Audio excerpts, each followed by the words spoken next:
What if everyone voted? We're likely all a bit tired of thinking about US politics these days. As Stephen Colbert tweeted, the human body was not made to expend this much energy thinking about Pennsylvania. Close elections in the US appear to be increasingly common, leaving some of us to anxiously refresh websites providing election results, watching as state and federal elections are decided on the thinnest of margins. And even as the 2020 election is projected to be one of the highest voter turnout elections in modern US history, an astounding 1 in 3 eligible voters did not cast a ballot this year. These circumstances led us to ask the question, what if everyone voted? Would we still see such close election results across the nation? Does the narrative that Democrats would see more success at the polls if only they could turn out more of their voters hold up? While we don't pretend to be experts in political science, we decided to explore the data and see what we'd learn. To see how 100% voter turnout would affect elections outcomes, we took a look at the 2016 US presidential election. Exit poll data nationally and by state provides a clear picture of how people voted based on variables like gender, age, race, income, and education level, and what percentage of the electorate people who identify in these different groups represent. Using this information and comparing it to demographic data provided by the census, we can estimate how election results might look in a world where everyone voted. For example, we know that young voters tend to favor Democrats. If we see that 25% of eligible voters in a state are 18 to 29 years old, but only 10% of votes cast in a state came from voters in this age range, we would expect that increasing turnout in this age group would lead to a corresponding increase in votes for Democrats. Using publicly available data and some regression models, we can try to predict how increases in voter turnout like this would affect the election results.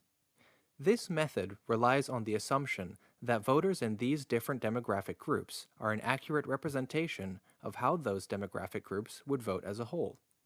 While we don't know if this is the case, there is no reason to think that voters on the whole are more Republican or Democrat leaning than the population across all demographic variables. After spending a fair bit of time on Census Bureau datasets and crunching numbers, what did we discover? Much to our surprise, things don't change all that much.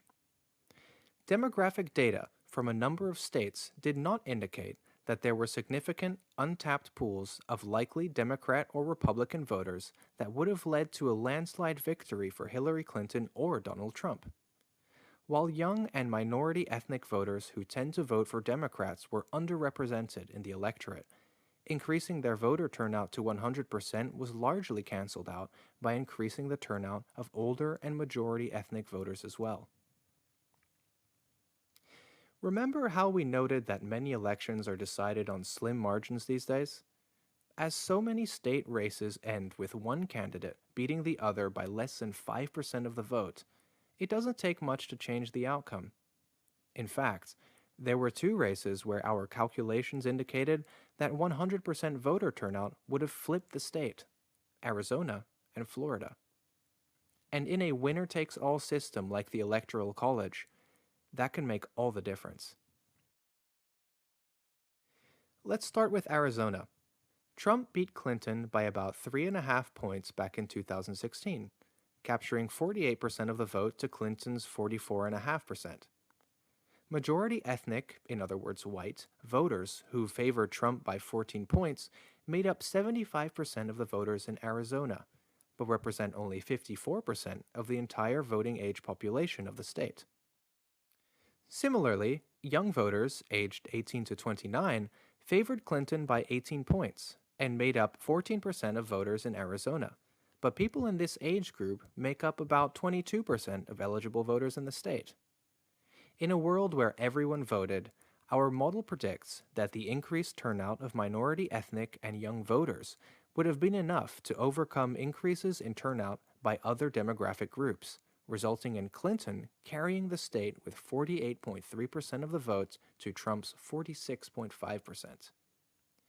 the race would still be close, but the outcome would be vastly different.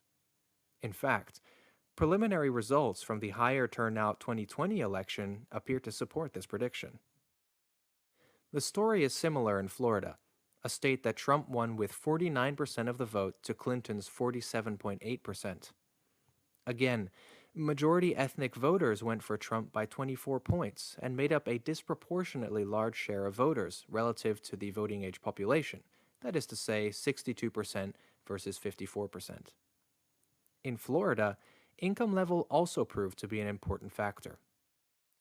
Voters who made less than $50,000 a year supported Clinton by 12 points, and while 39% of voters fell in this income bracket, they make up 49% of the state's population.